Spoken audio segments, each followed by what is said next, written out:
नमस्कार दोस्तों, स्वागत है आपका आज के मुख्य समाचारों में। दोस्तों यहाँ पर आपको देखने को मिलेंगी सुबह से लेकर शाम तक की तमाम बड़ी खबरें मुख्य समाचार ब्रेकिंग न्यूज अपडेट्स के रूप में। तो दोस्तों आप सभी लोगों से रिक्वेस्ट है इस वीडियो को ज़्यादा से ज़्यादा लाइक और शेयर करें। तो दोस्तों सीधे चलते हैं आज की पहली बड़ी खबर की ओर। हाई कोर्ट की केंद्र को फटकार, दिल्ली को दे पर्याप्त ऑक्सीजन नहीं तो अवमानना की कार्रवाई होगी तय। जी हां दोस्तों, कोरोना वायरस की दूसरी लहर के बीच दिल्ली हाई कोर्ट ने ऑक्सीजन संकट को लेकर एक बार फिर केंद्र सरकार को फटकार लगाई है। आज हाई कोर्ट ने केंद्र को दिल्ली के कोटे की 490 मैट्रिक टन ऑक्सीजन सप्लाई करने का निर्देश दिया है। कोर्ट ने सुनवाई के दौरान यह भी कहा कि अगर केंद्र सरकार आज दिल्ली को 490 मैट्रिक टन ऑक्सीजन की सप्लाई नहीं करती है तो अवमानना की कार्यवाही करेंगे। गहराते ऑक्सीजन संकट के बीच हाईकोर्ट ने छुट्टी वाले दिन भी कोरोना वायरस से जुड़े मामलों पर सुनवाई की। सुनवाई के दौरान हाईकोर्ट ने एक बार फिर सरकार को फटकार लगाई है। हाईकोर्ट ने केंद्र को 490 मैट्रिक टन ऑक्सीजन आज ही दिल्ली सरकार को देने का निर्देश दिया है। कोर्ट ने कहा है कि पानी सिर से ऊपर पहुंच गया है।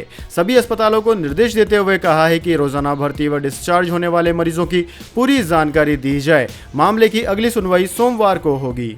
इसके बाद दोस्तों अगली बड़ी खबर, नौसेना का ऑपरेशन समुद्र सेतु। विदेशों से ऑक्सीजन और मेडिकल सामान लाने के लिए नेवी के 7 जंगी जहाज मोर्चे पर। सोनू सूद का आरोप, कंसेंट्रेटर्स को रोक रहा है चाइना। जी हां दोस्तों, देश में कोरोना संक्रमण के कारण ऑक्सीजन, दवाई और बेड को लेकर हाहाकार मचा हुआ है। संकट की इस घड़ी में एक बार फिर सेना के जवानों ने मोर्चा संभाल लिया है। आर्मी, एयरफोर्स के बाद अब नेवी ने भी विदेशों से ऑक्सीजन और मेडिकल सप्लाई लाने के लिए ऑपरेशन समुद्र सेतु 2 लॉन्च किया है। उधर दोस्तों अभिनेता सोनू सूद ने चीन पर भारत आने वाले 100 कंसेंट्रेटर्स को रोकने का आरोप लगाया है। दोस्तों नौसेना ने ऑपरेशन के तहत इंडियन नेवी के 7 जहाज कोलकाता, कोची, तलवार, तंबर, त्रिकंद, जलेश और एरावत को विभिन्न देशों से मेडिकल ऑक्सीजन से भरे क्रायोजेनिक कंटेनर्स और मेडिकल इक्विपमेंट लाने के लिए तैनात किया गया है। दोस्तों इनमें आईएनएस तलवार 40 MT लिक्विड मेडिकल ऑक्सीजन के साथ बहरीन से लौट रहा है। आईएनएस कोलकाता, दोहा और कतर से मेडिकल साजो सामान के साथ कुवैत से ऑक्सीजन टैंक लेकर आएगा।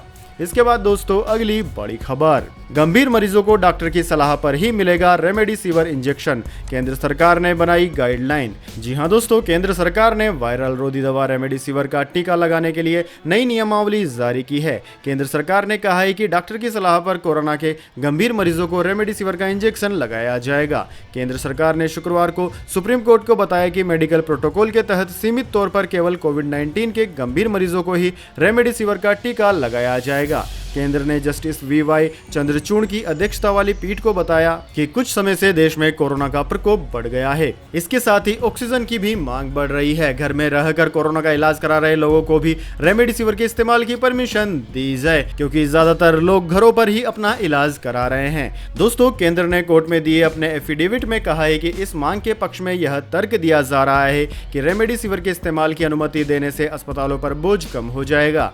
इस तरह एक मरीज घर पर ही रहकर अपने निजी डॉक्टर से उपचार करवा सकता है। पहली नजर में यह एक आकर्षक तर्क नजर आता है।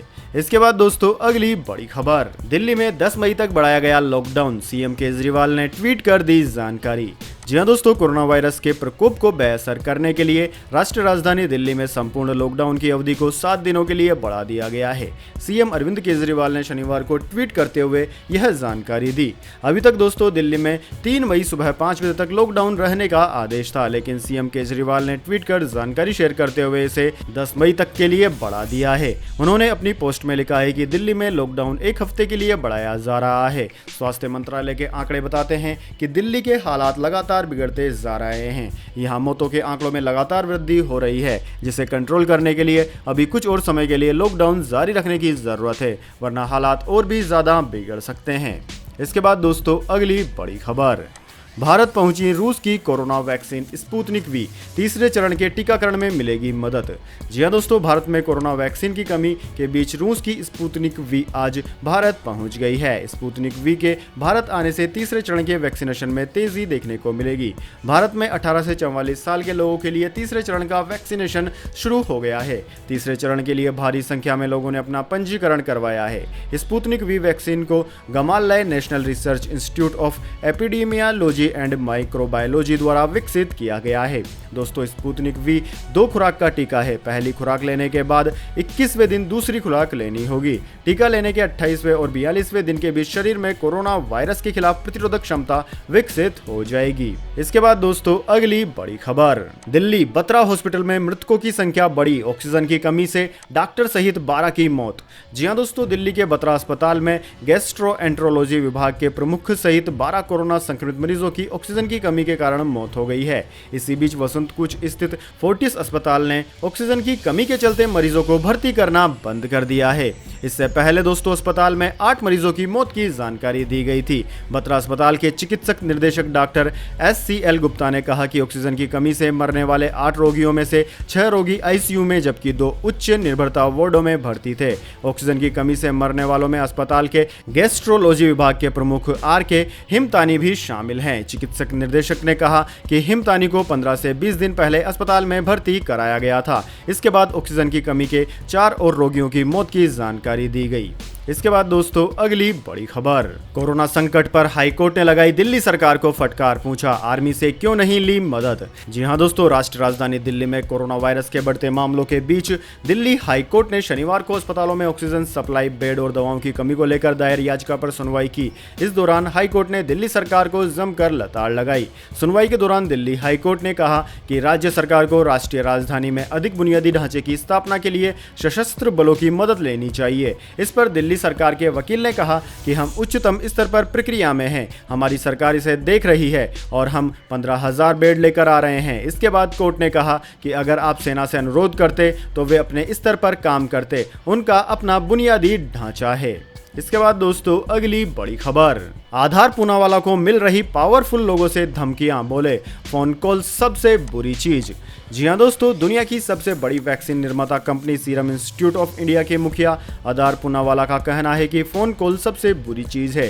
सीरम इंस्टीट्यूट ऑफ इंडिया के मुख्य कार्यकारी अधिकारी CEO आधार पूनावाला ने रहस्य उद्घाटन किया कि उन्हें कोविड-19 वैक्सीन के लिए बड़ी संख्या में फोन कॉल आ रहे हैं और उन्हें धमकियां मिल रही है। उन्होंने कहा कि कॉल करने वालों में भारतीय राज्यों के मुख्यमंत्री, व्यापार मंडल के प्रमुख और कई प्रभावशाली हस्तियां शामिल हैं। ये लोग फोन पर कोविशील्ड वैक्सीन की तत्काल आपूर्ति की मांग करते हैं। आधार का कहना है कि कोविशील्ड वैक्सीन पाने की उम्मीद और आक्रामकता का लेवल अभूतपूर्व है। उन्होंने कहा कि इस समय कोरोना महामारी पृथ्वी पर दूसरी सबसे अधिक आबादी वाले देश भारत में फैल रही है, जिससे बड़े पैमाने पर भय, आतंक फैल रहा है और लगातार मौतें हो रही है। उधर दोस्तों केंद्र सरकार ने सीरम इंस्टीट्यूट ऑफ इंडिया के CEO आधार पूनावाला को पूरे देश में 22 श्रेणी की सुरक्षा प्रदान की। दोस्तों आपकी जानकारी के लिए बता दें, सीरम इंस्टीट्यूट ऑफ इंडिया में सरकार एवं नियमन कार्य के निदेशक प्रकाश कुमार सिंह ने 16 अप्रैल को केंद्रीय गृह मंत्री अमित शाह को पत्र लिखकर पूनावाला को सुरक्षा देने का आग्रह किया था, जिसके बाद केंद्र सरकार ने यह फैसला किया है। इसके बाद दोस्तों अगली बड़ी खबर, ऑस्ट्रेलिया ने लगाई भारत से लोगों के आने पर रोक, उल्लंघन करने पर हो सकती है 5 साल की जेल। जी हां दोस्तों, कोरोना वायरस के प्रसार को रोकने के लिए ऑस्ट्रेलिया ने भारत से आने वाले यात्रियों पर अस्थायी रोक लगा दी है। साथ ही अगर ऑस्ट्रेलियाई नागरिक भी इसका उल्लंघन करते हैं तो उन्हें 5 साल की कैद और 66,000 ऑस्ट्रेलियाई डॉलर का भारी भरकम जुर्माना हो सकता है। दोस्तों अस्थायी रोक सोमवार से लागू हुई और यह उन यात्रियों पर लागू होगा जो ऑस्ट्रेलिया आने के इच्छुक हैं और 14 दिन में भारत की यात्रा उन्होंने की हुई है।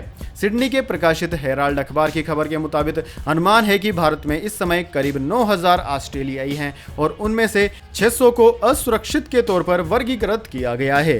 दोस्तों ऑस्ट्रेलियाई मंत्रिमंडल की बैठक के बाद शुक्रवार को स्वास्थ्य मंत्रालय ने शुक्रवार के फैसले की घोषणा की। इसका मकसद ऑस्ट्रेलिया में कोरोना वायरस के संक्रमण को रोकना है, जबकि भारत में कोविड-19 के मामलों में तेजी से वृद्धि हो रही है।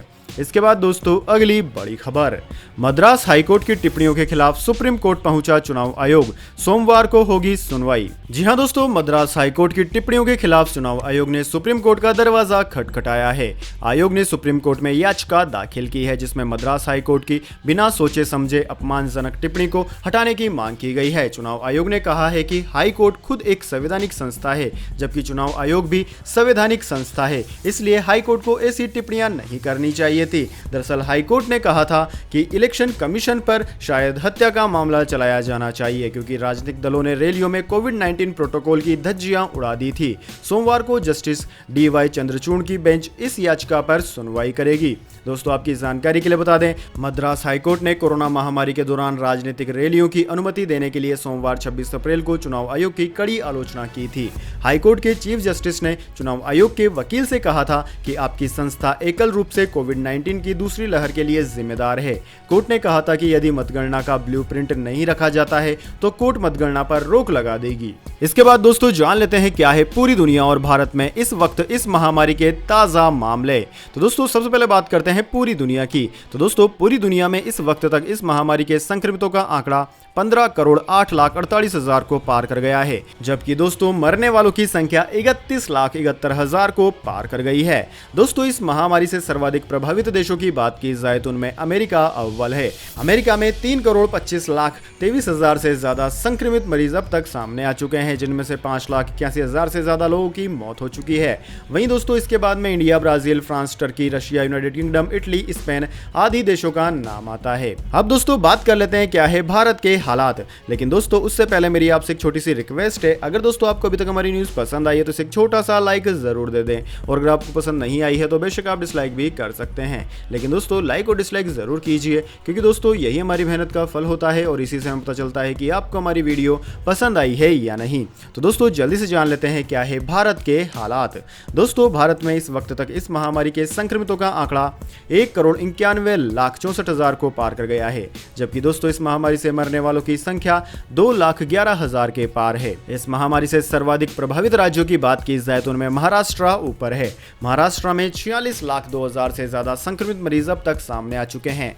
वहीं दोस्तों उसके बाद में केरला, कर्नाटक, उत्तर प्रदेश, तमिलनाडु, दिल्ली, आंध्र प्रदेश, वेस्ट बंगाल, छत्तीसगढ़, राजस्थान, गुजरात आदि राज्यों का नाम आता है। इसके बाद दोस्तों अगली बड़ी खबर, रेमडेसिविर की 4.5 लाख डोज इंपोर्ट कर रही है सरकार, जानिए कब पहुंचेगी। जी हां दोस्तों, देश में कोरोना वायरस महामारी की दूसरी लहर के कहर के बीच सरकार ने वायरस रोधी दवा रेमडेसिविर की 4.5 लाख डोज मंगाने के लिए ऑर्डर दिया है, जिनमें से 75,000 शीशियों की पहली खेप शुक्रवार को ही भारत पहुंच गई है। पीटीआई की खबर के मुताबिक उर्वरक और रसायन मंत्रालय ने यह जानकारी दी है। दोस्तों खबर के मुताबिक मंत्रालय ने कहा है कि देश में इस दवा की कमी को दूर करने के लिए सरकार ने रेमडेसिविर का इंपोर्ट करना शुरू किया है। इसकी 75,000 शीशियों की पहली खेप शुक्रवार को भारत पहुंच गई है। देश में कोरोना वायरस संक्रमण के मामले तेजी से बढ़ने के साथ रेमडेसिविर की मांग कई गुना बढ़ गई है। वायरस रोधी इस दवा का इस्तेमाल कोविड-19 संक्रमण के इलाज में किया जाता है। इसके बाद दोस्तों अगली बड़ी खबर, WHO ने मॉडर्ना की कोरोना वैक्सीन के आपातकालीन इस्तेमाल को दे दी मंजूरी। जी हां दोस्तों, विश्व स्वास्थ्य संगठन ने मॉडर्ना के कोविड-19 टीके के आपातकालीन उपयोग को मंजूरी प्रदान कर दी है। इस अमेरिकी टीका निर्माता कंपनी के अलावा अब तक एस्ट्राजेनेका, फाइजर, बायोटेक और जॉनसन एंड जॉनसन के टीकों को WHO आपातकालीन उपयोग की अनुमति दे चुका है। दोस्तों WHO ने कहा है कि आने वाले दिनों में चीन की सिनोफार्मा और सिनोवॉक टीकों को भी ऐसी ही अनुमति प्रदान की जा सकती है। मुख्य कार्यकारी अधिकारी स्टेफन बॉनलेस ने एक बयान में कहा कि मॉडर्ना टीके को कई महीने के इंतजार के बाद शुक्रवार को हरी झंडी दी गई, क्योंकि कंपनी की तरफ से विश्व स्वास्थ्य संगठन को आंकड़े उपलब्ध कराने में देरी हुई। इसके बाद दोस्तों अगली बड़ी खबर, राहुल गांधी ने कहा अब दुनिया में कोरोना वायरस का केंद्र है भारत, यह कोविड की लहर नहीं सुनामी है।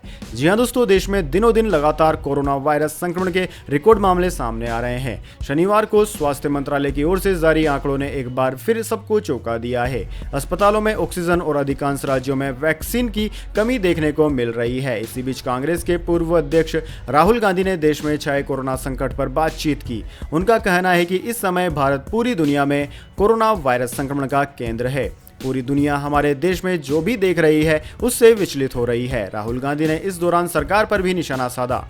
पूर्व कांग्रेस अध्यक्ष राहुल गांधी ने समाचार एजेंसी भाषा से इंटरव्यू में कहा कि कोविड-19 महामारी पूर्ण तबाही ला रही है। यह कोरोना की लहर नहीं है बल्कि सुनामी है जो हर चीज तबाह कर देगी। राहुल गांधी ने सरकार पर निशाना साधते हुए कहा कि कोरोना की स्थिति आउट ऑफ कंट्रोल होने पर सरकार ने गेंद को राज्यों के पाले में डाल दिया है। नागरिक सच में आत्मनिर्भर हो रहे हैं। इसके बाद दोस्तों अगली बड़ी खबर, मौसम समाचार, जानिए अगले 24 घंटे और पिछले 24 घंटे के मौसम समाचार। सबसे पहले दोस्तों बात करते हैं बीते 24 घंटों की। तो दोस्तों पिछले 24 घंटों के दौरान उत्तर ओडिशा के कुछ हिस्सों, पूर्वी झारखंड और केरल के कुछ हिस्सों में हल्की से मध्यम बारिश के साथ कुछ स्थानों पर भारी बारिश और मेघ गर्जना हुई।